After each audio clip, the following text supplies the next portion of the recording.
My best friend and I are quarantining at our apartment together. She's trans and has had trouble growing her hair out, so she wears wigs. She has some really cute ones in other colors that she wears for fun and stuff.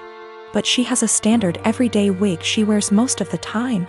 Lola never got the traditional girly childhood, so we've been making one for her in quarantine. We built a fort in the living room, have been making friendship bracelets, playing summer camp-style games. It's a lot of fun.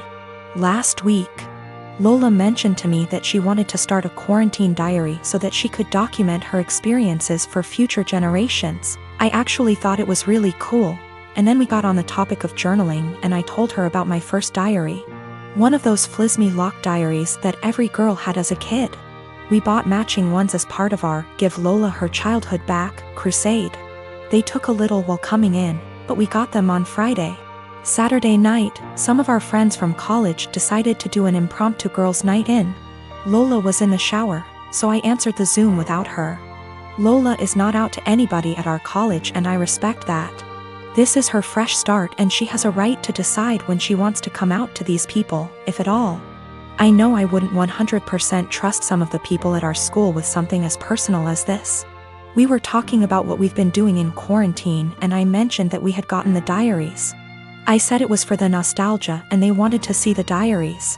We left the box in Lola's room, so I went in to show them. Lola and I go into each other's rooms all the time, we're basically sisters to one another, and it's just about second nature. When we were younger, we had keys to each other's houses. I didn't think anything of it.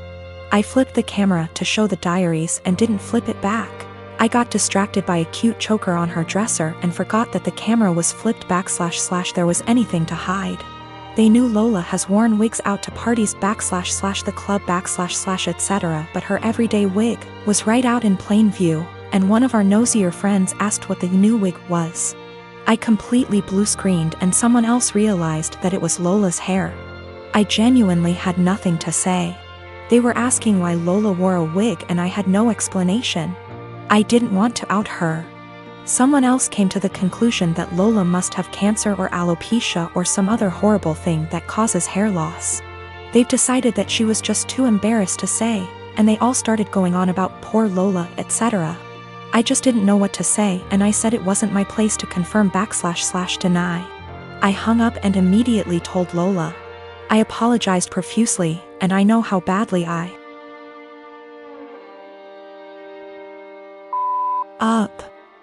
I feel so guilty about it. But, understandably, she's upset. Now, she's being forced to decide whether or not to out herself. Lola, understandably, doesn't want to lie about having some serious disease and people are already trying to show support. At the same time, though, she doesn't want to have to come out. I don't know what to do. I want to support her, but she doesn't want to even see me right now. I am a 25 years old female, my girlfriend, Molly, female 27 years old. For the last 6 months started with a joke that I've already made clear that I don't like. It consists of her saying no quickly to anything I ask. I know it sounds silly, but I ask her to get a glass of water for me. She says no and after 1 minute, I'm almost getting up. She says she's joking and gets some water. I ask her to wash the dishes. She says no. I say I love you. She says no. I ask her to take her clothes. She says no. Everything is joking and after 30s / 1 minute, she does it, but she is addicted to doing it. I've already made it clear several times that I don't like it, even more so in I love you. She's the only person I can say that. So it's special to me. And there are things that are serious and I need her to answer seriously. And if she says no to everything jokingly, I can't tell when she's saying a real no. It's already happened. I keep saying this is boring and I don't like it. She stops doing it and goes back to doing it after a week. After a brief discussion because she played this prank in front of our friends, me asking, "Love, can you get me some medicine?" And she with no kidding, she stopped doing it for 1 month. Yesterday, we welcomed my parents, in-laws, and our 2 best friends to our house. Everyone knew that I was going to propose to her and I called them, because we always plan this proposal with our loved ones attending, participating in this special day. I asked her to marry me and she said a quick no, and I was so grumpy / panic / upset. Everyone looking in shock, for 30s for her to laugh and say she was joking, finally saying yes. I was so embarrassed and disappointed. I put the ring box back in and said I'd take it out to cool off. I didn't even let her say anything. She kept texting me, no answering calls, saying it was just a joke and that I knew she always did that. She said that I left in difficult situation in the house because it was very clear that I had given up on propose, and did in front of my parents and in-laws. She stressed that I was making the situation uncomfortable because of a silly joke. Well, I slept in a hotel and I'm still in it. My parents supported me, but my in-laws calling me for giving up on proposing, disproportionately humiliating their daughter.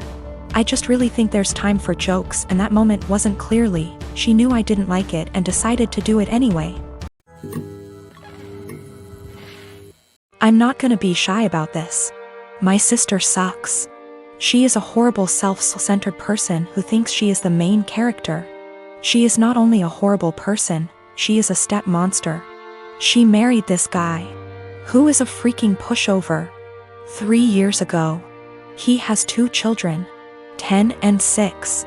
My sister constantly complains about them, saying things like the 6-year-old is gross because he sips too loud or has stained clothing. For the love of God. He is 6.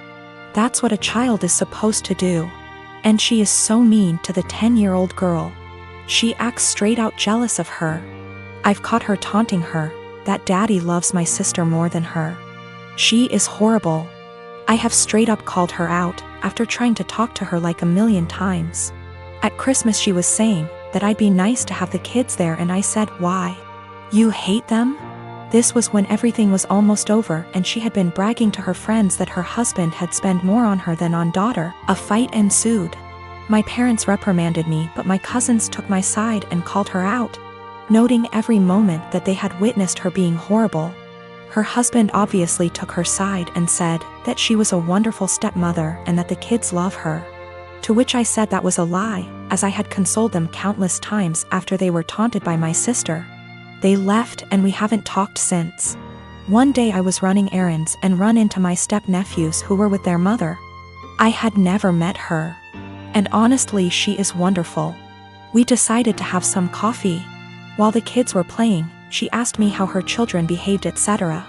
I said they were wonderful, and then I just spilled the beans on my sister. How awful she was. What I've heard her say to the kids, the inaction of her ex-husband. By the end she was horrified. She said the kids didn't like her. But she always chucked it up to my sister being the new woman in their father's life. She said the kids never really said anything even when she asked.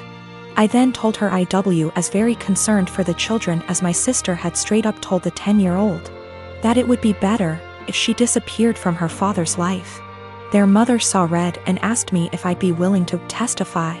She said that this was unacceptable and she would be taking their father to court again. I said I would recount the events that I witnessed and could ask my cousins who witnessed a lot too. She was very grateful. I asked my cousins who were all willing to recount the events.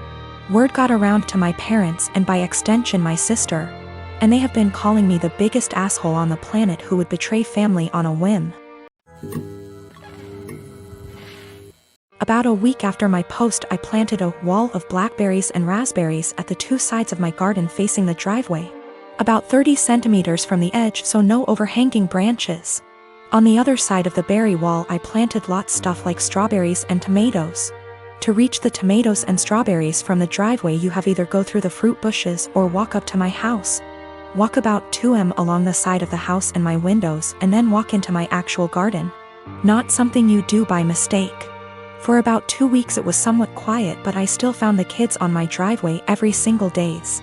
As far as I know they did not enter the garden, and I hadn't noticed them walking around my house anymore. So I figured the bushes were working. About 1 week ago berry season started and my bushes are now full of raspberries, and there's lots of strawberries as well. The neighbors noticed. First I caught the boys picking and eating raspberries, so I told them off and dropped them off at home, told their mom I caught them stealing. That's how I see it, even though it's fruit, and that I'd call the cops next time. She huffed and told me to grow up, but took the boys inside anyway.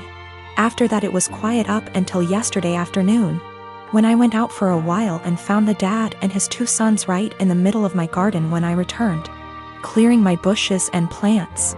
I didn't even confront them, just called the cops from a distance as they hadn't noticed me yet and started filming them after making the call. Luckily 2 cops showed up after 10 minutes or so and they confronted the neighbor as they were still picking berries. They told them they were trespassing and that the berry picking was in fact considered stealing and that I could press charges. For the first time I noticed a bit of fear in my neighbor. He was having trouble finding his words and kept looking back at his house, I guess hoping his wife would show to yell at the cops. They all went inside with the cops, so I just went home as well. After a while the cops came by and asked me if I wanted to press charges. I asked them if they felt like they scared the neighbor enough to stay away. I got a small smile and yes, about him, but the wife had just kept shouting at them and her husband about the little living next door. I told them no for now, asked them if I'd be allowed to get an extra camera set up on the wall between my garden and the road, to cover the entire front garden plus driveway. They said that's allowed as long as it's on my side of the wall. So, now I'm getting an extra camera installed. One neighbor knows I'm done messing around but his wife isn't there yet, and if I ever catch any of them again, the cops will be called and possible charges will follow.